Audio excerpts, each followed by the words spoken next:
UFC event, and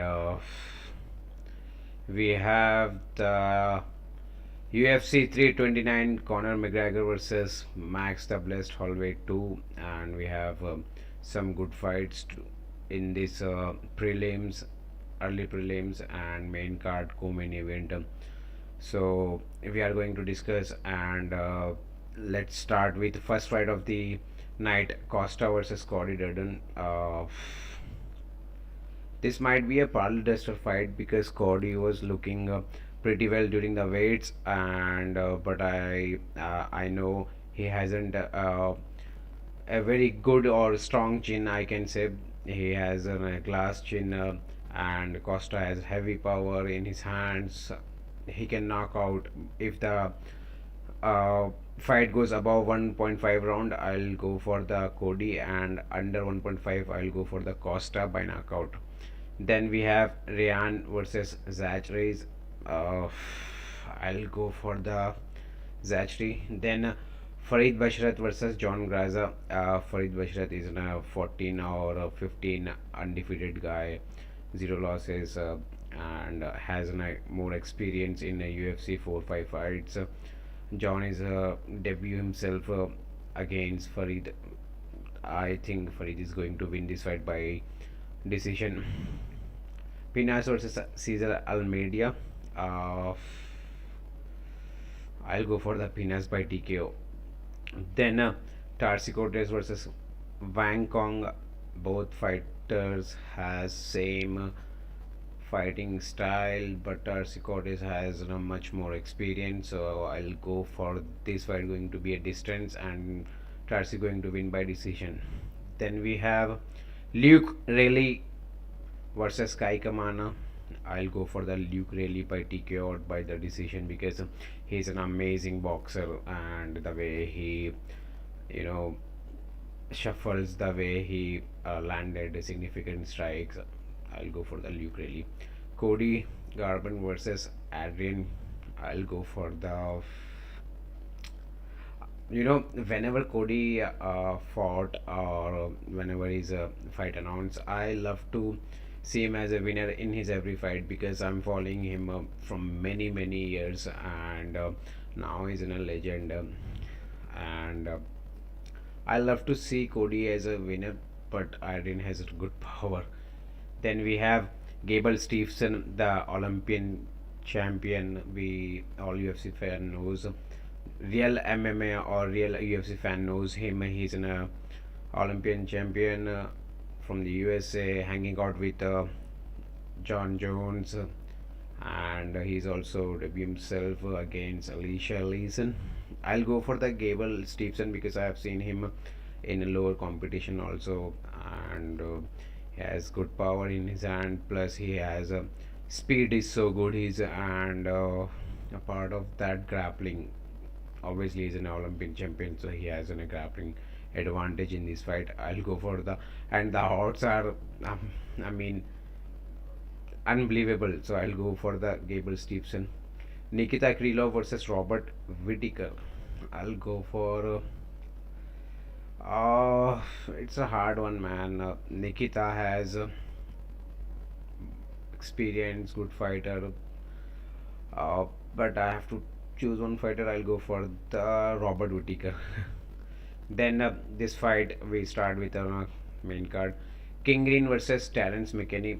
King Green is an absolute legend of the MMA or UFC, I can say.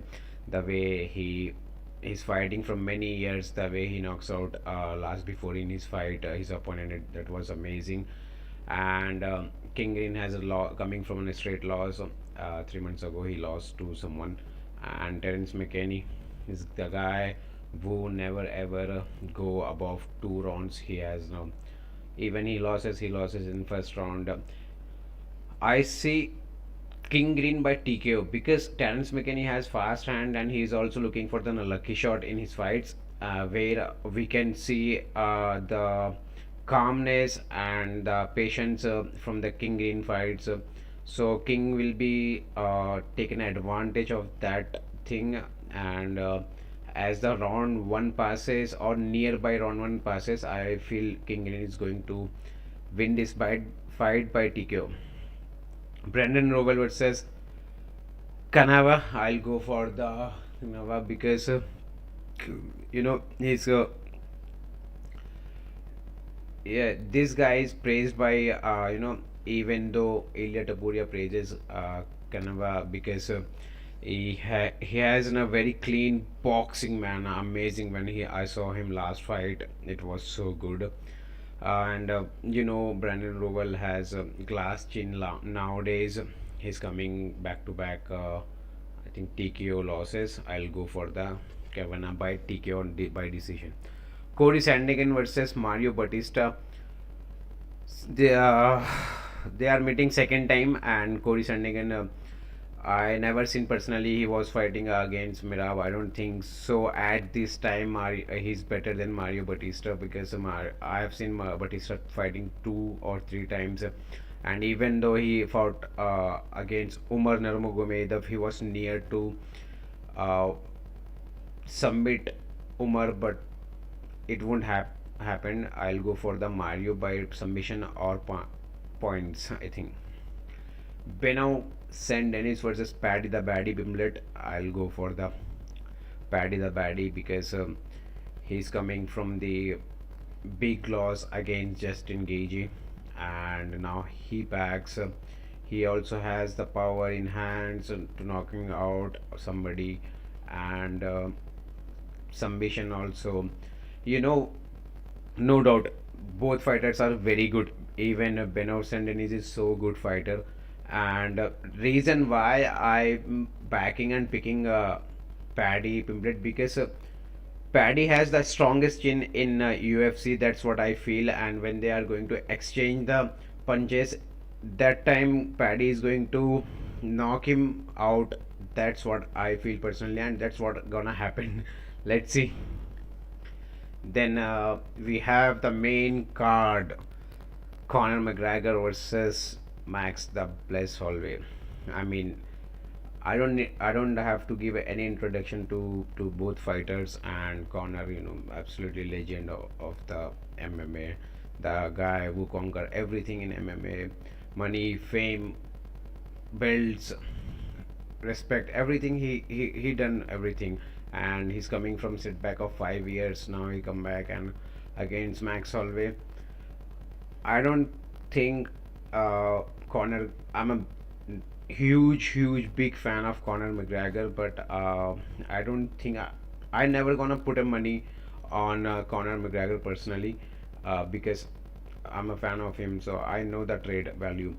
And he's coming after 5 years. He ain't fight anybody in last 5 years. Where we compared to Max Holloway, he had 7 or 6, 7 fights, and even though where 3 months ago he was fighting Charles Oliveira. He lost that fight, BMF belt, and you know why Charles Oliveira win that fight because Charles has a great takedown accuracy and a great submission power. He was trying to submit Max again and again and taking him down. So Conor doesn't had an has a very good grappling. He's a great boxer, but I don't think so. He's going to knock out Max Holloway. But what if Conor McGregor knocks out Max Holloway? He's a legend. He's the greatest of all time, all above the athletes. That's